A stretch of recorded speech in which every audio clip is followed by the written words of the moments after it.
इधर उत्तर प्रदेश के बाराबंकी से हैरान कर देने वाला एक वीडियो सामने आया है। वहां कार में एक गोदाम में अचानक से ही आग लग गई। हालांकि गनीमत ही रही कि इस घटना में किसी को कोई नुकसान नहीं पहुंचा, लेकिन लाखों का सामान जलकर राख हो गया। इस घटना का जो वीडियो सामने आया उसमें उस गोदाम से आग की ऊंची ऊंची लपटों के साथ काले धुएं का गुबार उठता हुआ नजर आया। इस घटना के बाद वहां हड़कंप मच गया और देखते ही देखते लोगों की भीड़ इकट्ठा हो गई। घटना की जानकारी मिलने के बाद फौरन फायर ब्रिगेड की टीम पहुंच गई और जिसके बाद आग बुझाने का काम शुरू किया गया। कई घंटे की मेहनत के बाद आग को बुझा लिया गया। बताया गया कि शॉर्ट सर्किट की वजह से उस गोदाम में आग लगी।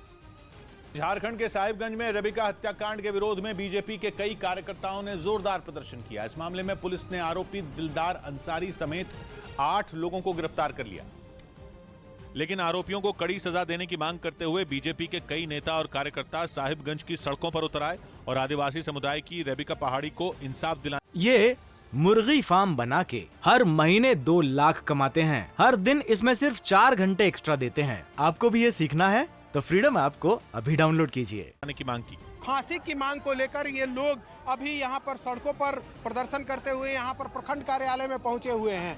हाथों में बीजेपी का झंडा थामे प्रदर्शनकारी राज्य की हेमंत सोरेन सरकार के खिलाफ तख्तियां भी लिए दिखे। इस विरोध प्रदर्शन के दौरान उन्होंने जमकर नारेबाजी की। ये प्रदर्शन सिर्फ साहिबगंज तक ही सिमटा नहीं रहा, बल्कि इस हत्याकांड की आवाज राजधानी रांची में भी गूंजी, जहां बीजेपी महिला मोर्चा रेबिका पहाड़ी की मां और बहन के साथ सड़कों पर उतर आया और फास्ट ट्रैक कोर्ट के जरिए आरोपी को फांसी की सजा देने की मांग की, क्योंकि आदिवासी समुदाय की रेबिका पहाड़ी को जान से मारने का आरोप उसी के पति दिलदार अंसारी पर लगा। पुलिस के मुताबिक दिलदार अंसारी पहले से ही शादीशुदा था और बीते 2 साल से उसका रेबिका से अफेयर था। दोनों ने 1.5 महीने पहले ही शादी की थी, लेकिन आरोप है कि दिलदार अंसारी ने अपनी पत्नी की हत्या के बाद उसके शव के 50 टुकड़े कर दिए और उन्हें अलग अलग जगहों पर फेंक दिया। इस हत्याकांड की जानकारी मिलते ही पुलिस ने घटना वाली जगह को छावनी में तब्दील कर दिया। जिस घर में रेबिका की हत्या की गई उसके ज्यादातर कमरों में ताला जड़ दिया गया। पुलिस के मुताबिक आरोपी दिलदार अंसारी ने पूछताछ में बताया कि वो 1 हफ्ते पहले ही रेबिका पहाड़ी को अपने मामा के घर लेकर आया था, जिसकी छत पर रेबिका की गला रेत कर हत्या करने का आरोप उस पर लगा। आरोप है कि रेबिका को जान से मारने के बाद उसके शव के 50 टुकड़े भी किए गए। ये वही छत है जहां पर रूबिका के शरीर को 50 टुकड़े में बांटा गया। पुलिस ने बताया कि 18 टुकड़े उसके हाथ लग चुके हैं। पुलिस को शक है कि इस हत्या के पीछे आरोपी दिलदार अंसारी के घर वालों का भी हाथ हो सकता है। ऐसे में इस हत्याकांड की जांच के लिए 12 सदस्यों की SIT का भी गठन किया गया।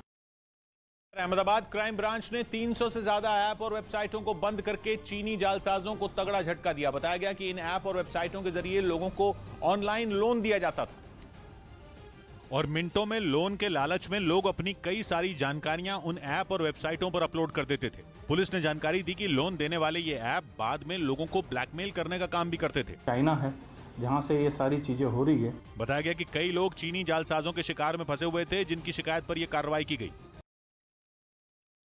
उत्तर प्रदेश के बरेली में मोबाइल चोरी के शक में एक आदमी को कुछ लोगों ने ट्रेन से नीचे फेंक दिया, जिससे उसकी मौत हो गई, जिसका एक वीडियो भी सामने आया, जिसमें 2 लोग आरोपी की पिटाई करते नजर आए। इस दौरान आरोपी उनसे लगातार उसे छोड़ने की गुहार लगाता रहा। मोबाइल चोरी के आरोपी की पिटाई के बाद उन लोगों ने उसे चलती ट्रेन से फेंक दिया, जिससे उसकी मौत हो गई। हालांकि इस बीच कुछ लोगों ने उन्हें ऐसा करने से रोका भी, मगर उन्होंने उसे फेंक दिया, जिसके बाद रेलवे पुलिस ने इस घटना में शामिल लोगों को गिरफ्तार कर लिया।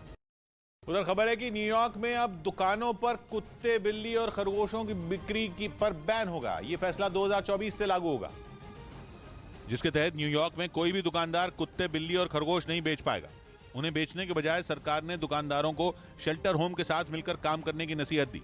वहीं नए कानून के मुताबिक अब जानवरों को बेचने वाला कोई भी दुकानदार साल में 9 से ज्यादा जानवर नहीं बेच पाएगा।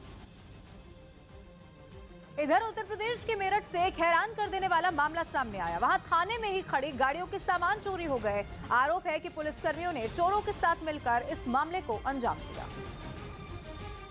और थाने के बाहर खड़ी गाड़ियों के पुर्जे गायब कर दिए गए, जिसकी जानकारी पुलिस के आला अधिकारियों को लग गई और जिसके बाद इस मामले की जांच की गई। जिसके बाद वारदात में 2 पुलिसकर्मियों के शामिल होने का पता लगा। बाद में उन्हें सस्पेंड कर दिया गया।